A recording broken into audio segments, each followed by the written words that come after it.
ഓർമ്മപ്പെടുത്തിക്കൊണ്ട് സംസ്ഥാനത്ത് അതിശക്തമായ മഴ പെയ്യുകയാണ്. തിരുവനന്തപുരം മുതൽ അങ്ങ് കാസർഗോഡ് വരെ അതിശക്തമായ മഴ തന്നെയാണ് പെയ്യുന്നത്.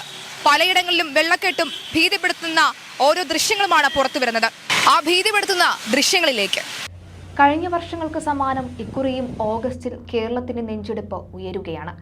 2018 മഹാപ്രളയം മുതൽ 2020 മിനി പ്രളയം വരെ തിമിർത്തു പെയ്ത് നാശം വിതച്ച പേമാരി കഴിഞ്ഞ വർഷം അത്ര ശക്തമായില്ലെങ്കിലും ഒറ്റപ്പെട്ട പ്രദേശങ്ങളിൽ നാശനഷ്ടം സൃഷ്ടിക്കുകയായിരുന്നു. മുൻ വർഷങ്ങളിൽ ഓഗസ്റ്റ് 7 മുതൽ 9 വരെയും 13 മുതൽ 17 വരെയുമാണ് മഴ താണ്ഡവമാടിയത്. എന്നാൽ ഇത്തവണ ഓഗസ്റ്റിൽ നേരത്തെ എത്തി. തെക്കൻ കേരളത്തിൽ നിന്ന് തുടങ്ങി കേരളമാകെ വ്യാപിക്കുന്ന മഴയാണ് ഈ മാസം 5 വരെ പ്രവചിച്ചിരിക്കുന്നത്. സംസ്ഥാനത്ത് തുടരുന്ന അതിശക്തമായ മഴയിൽ ഇന്ന് 6 മരണങ്ങളാണ് റിപ്പോർട്ട് ചെയ്തത്. ഇതോടെ 3 ദിവസത്തിനിടെ സംസ്ഥാനത്ത് മഴക്കെടുതിയിൽ മരിച്ചവരുടെ എണ്ണം 12ആയി. കാണാതായ 3 പേർക്കായി തിരച്ചിൽ തുടരുകയാണ്.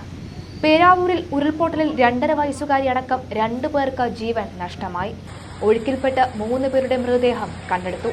അതേസമയം അതിതീവ്ര മഴ മുന്നറിയിപ്പ് തുടരുകയാണ്. ആലപ്പുഴ മുതൽ കണ്ണൂർ വരെ 10 ജില്ലകളിലാണ് റെഡ് അലർട്ട് പ്രഖ്യാപിച്ചിരിക്കുന്നത്. സംസ്ഥാനത്താകെ 49 ദുരിതാശ്വാസ ക്യാമ്പുകളിലായി 757 പേരെ സുരക്ഷിത കേന്ദ്രങ്ങളിലേക്ക് മാറ്റി. തെക്കൻ ജില്ലകളിലെ നദികളിൽ പ്രളയസാധ്യതയെന്ന് കേന്ദ്ര ജല കമ്മീഷൻ റിപ്പോർട്ട് നൽകിയിട്ടുണ്ട്. മണിമലയാർ നിലവിൽ അപകടനില കടന്ന് ഒഴുകുകയാണ്. മഴ കനത്താൽ വാമനപുരം, കല്ലട, കരമന, അച്ചൻകോവിൽ, പമ്പ നദികളിൽ പ്രളയസാധ്യതയുണ്ടെന്ന് ജല കമ്മീഷൻ മുന്നറിയിപ്പ് നൽകുന്നത് ഏറെ ആശങ്ക സൃഷ്ടിക്കുന്ന ഒന്നാണ്. എന്നാൽ വലിയ അണക്കെട്ടുകൾ നിറയുന്ന സാഹചര്യം ഇപ്പോഴില്ലെന്നും കേന്ദ്ര ജല commission deputy director Sini Manoj പറയുന്നത് ആശ്വാസം പകരുന്നു. കഴിഞ്ഞ ദിവസം മുതൽ തുടങ്ങിയ മഴ ഇന്ന് അല്പം കുറഞ്ഞതിന്റെ ആശ്വാസത്തിലാണ് ജനങ്ങൾ. ഇവിടെ വീടുകളിലെല്ലാം വെള്ളം കയറിയിട്ടുണ്ടായിരുന്നു. പിന്നെ അത് പുതുശ്ശേരി എന്നാണ് വിളിക്കുന്നത്, പേരാവൂര് പുതുശ്ശേരിയില്. അല്ലെ, ഇവിടെ വീടുകളിൽ വെള്ളം കയറിയിട്ടുണ്ടായിരുന്നു. പുഴേന്റെ അടുത്തുള്ള വീടുകളിലെല്ലാം വെള്ളം കയറി, അകത്തെല്ലാം വെള്ളം കയറിയിട്ടുണ്ടായിരുന്നു. അതെല്ലാം ഇപ്പൊ വേറെ നാശാസങ്ങൾ കാര്യമായിട്ടുണ്ടായിട്ടില്ല. പിന്നെ അതെല്ലാം ഇപ്പൊ വൃത്തിയായിക്കൊണ്ടിരിക്കുന്നതാണ്. അവിടെ ഉരുൾപൊട്ടലിന്റെ ഭാഗമായിട്ട് പുഴക്കുറ്റി ഭാഗത്തുള്ള ഉരുൾപൊട്ടലിന്റെ ഭാഗമായിട്ട് അന്ന് ഇവിടെ പുഴയിൽ വെള്ളം കയറി. കാഞ്ഞിരപ്പുഴയുടെ സൈഡാണ്.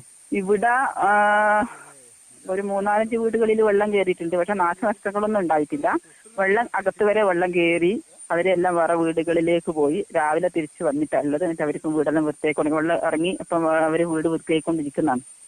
ഇന്നിവിടെ ഇപ്പോ പൊതുവെ മഴ മാറി നിൽക്കുന്ന അന്തരീക്ഷമാണ്. മൂടി കെട്ടി നിൽക്കുന്നുണ്ട്. മൂടി കെട്ടിയ അന്തരീക്ഷമാണ്. പക്ഷെ മഴ പൊതുവെ ഇന്ന് കുറവാണ്. ഇന്നലെ നല്ല മഴയായിരുന്നു. അപ്പോ ഇനിയിപ്പോ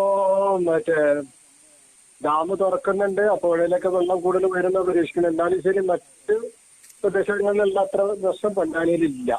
അത്ര വലിയ പ്രശ്നം ഉണ്ടായിട്ടില്ല. വെള്ളം കയറലൊന്നും ഉണ്ടായിട്ടില്ല. ശേഷ്ടങ്ങളൊന്നും ഒരു കാര്യമായിട്ട് ഉണ്ടായിട്ടില്ല. കുഴപ്പങ്ങളില്ല, മൊത്തത്തിൽ കുഴപ്പമില്ല. ഇന്ന് രാവിലെ തൊട്ട് മഴ മാറി നിൽക്കുന്ന ഒരു അന്തരീക്ഷമാണ്. എന്നാൽ ഇങ്ങനെ ആകാശം മേഘാവൃതമായിട്ട് കിടക്കുന്നുണ്ട്. ഇന്നലെ കനത്ത മഴയായിരുന്നു. ഇന്നലെ ഒരു ഉച്ചയോടെ തുടങ്ങിയ കനത്ത മഴ രാത്രി മുഴുവൻ ഉണ്ടായി. ഇന്ന് രാവിലെ തൊട്ടിട്ടാണ് അന്തരീക്ഷം അങ്ങനെ ഒഴിഞ്ഞു നിൽക്കുന്നുണ്ട്. ഇപ്പോ ഇന്നലത്തെ മഴയിൽ വെള്ളക്കെട്ടോ അങ്ങനെ എന്തെങ്കിലും ഉണ്ടായിരുന്നോ? വെള്ളക്കെട്ട് അത്യാവശ്യം ഉണ്ടായിരുന്നു ഇന്നലൊക്കെ. രാവിലെയൊക്കെ ഇപ്പൊ മഴ മാറിയപ്പോ കുറെ ഒഴിഞ്ഞിട്ടുണ്ട്. എന്നാല് അങ്ങനെ ഇടപ്പാളിന്റെ ഭാഗത്ത് കിഴക്ക് ഭാഗങ്ങളിൽ കൂടുതലുണ്ടെന്നാണ് റിപ്പോർട്ട്. ഇടപ്പാളിലെ ഭാഗങ്ങളിലൊക്കെ നല്ല ഉണ്ടെന്നാണ്. പഞ്ചായത്ത് മേഖലയിൽ കുറവായിട്ടാണ് കാണുന്നത്. ഞാൻ ഇവിടുത്തെ വ്യാപാരി വ്യവസായ ജനറൽ സെക്രട്ടറിയാണ്. അപ്പോ ഇവിടെ ഒന്നും അങ്ങനെ അറിവ് ഉണ്ടായിട്ടില്ല. അത്തരത്തിലുള്ള അവസ്ഥ വന്നിട്ടില്ല. ഇനിയിപ്പോ 12 മണിക്ക് ഡാം തുറന്നെന്നാ കേട്ടത്, മലമ്പുഴ ഡാം. അങ്ങനെ വരുമ്പോൾ പറയാൻ വയ്യ. കാരണം തീരപ്രദേശത്ത് വെള്ളം കയറാൻ ചാൻസ് ഉണ്ട്. ഇപ്പൊ മഴ തോർന്നു നിൽക്കുക, കുഴപ്പമില്ല. വെള്ളം ഇറങ്ങുവാ നമ്മുടെ ഇവിടെ.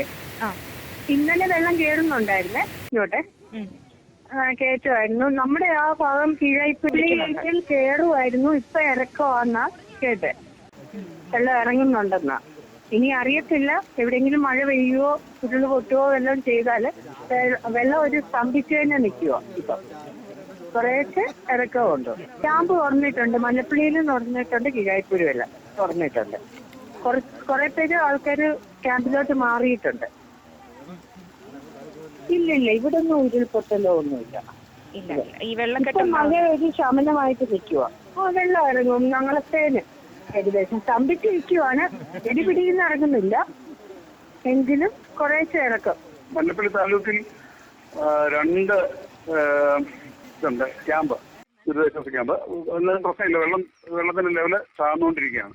അണിമറ്റേരിലെ ജലനിരപ്പ് താഴ്ന്നുകൊണ്ടിരിക്കുകയാണ്. ഇരുവരും കര മുട്ടി ഒഴുകിക്കൊണ്ടിരിക്കുകയായിരുന്നു. ഇപ്പോഴേ ഒരു 5 അടിയോളം വെള്ളം താഴ്ന്നിട്ടുണ്ട്. ഇന്നലെ രാത്രിയിലൊക്കെ ഭയങ്കര ഭീകരമായിരുന്നു. മലവെള്ളപ്പാച്ചിൽ ഭയങ്കരമായിരുന്നു. ആറ്റിലെ ജലനിരപ്പ് ഉയർന്നുള്ളതല്ലാതെ മറ്റ് കഷ്ടനഷ്ടങ്ങളൊന്നുമില്ല. എന്നാൽ നിലവിൽ അതിതീവ്രവും അതിശക്തവുമായ മഴയാണ് പ്രതീക്ഷിക്കുന്നത്. ഉരുൾപൊട്ടലും മണ്ണിടിച്ചിൽ സാധ്യതയുള്ള ഹൈറേഞ്ചുകളിലും അതിലോല ഭൂപ്രകൃതി മേഖലകളിലും അതിജാഗ്രത വേണ്ടതുണ്ട്. 2-3 ദിവസങ്ങളിലെ 10 മുതൽ 20 സെന്റിമീറ്റർ മഴ സജീവമാണെന്നാണ് സാധാരണയായി മൺസൂൺ കാലങ്ങളിൽ ലഭിക്കുന്നത്. എന്നാൽ തുടർച്ചയായ ദിവസങ്ങളിലെ തീവ്രമഴയും ഒരു ദിവസങ്ങളിൽ തന്നെ കുറഞ്ഞ സമയത്ത് വർഷിക്കുന്ന അതിതീവ്ര മഴയും കാര്യങ്ങൾ കൈവിട്ടു പോകുകയാണ്. ഒപ്പം ഒരു ദശകത്തിലേറെയായി ആദ്യപാദത്തിൽ കുറഞ്ഞ രണ്ടാം പകുതിയിൽ മഴ കൂടുന്ന തലതിരിഞ്ഞ പ്രതിഭാസവും കൂടിയുണ്ട്.